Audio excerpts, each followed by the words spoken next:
Hello, I'm Maurice Baynett. I'm Technical Director at EcoMaster, and together with my wife Lynn, we started EcoMaster some years ago. I'm standing today in front of our home in the Macedon Ranges, and that is actually the reason why we started EcoMaster.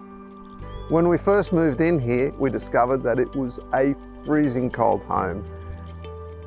But more to the point, it was an environmental disaster.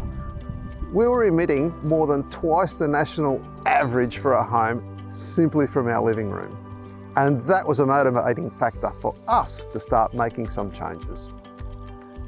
So what we're going to do is we're going to take you on a tour of our home now, but more than that, I want to take you on a journey of discovery, testing, trial and error, and show you all the things that we've done to make a 1.5 star home into a 7.6 star home.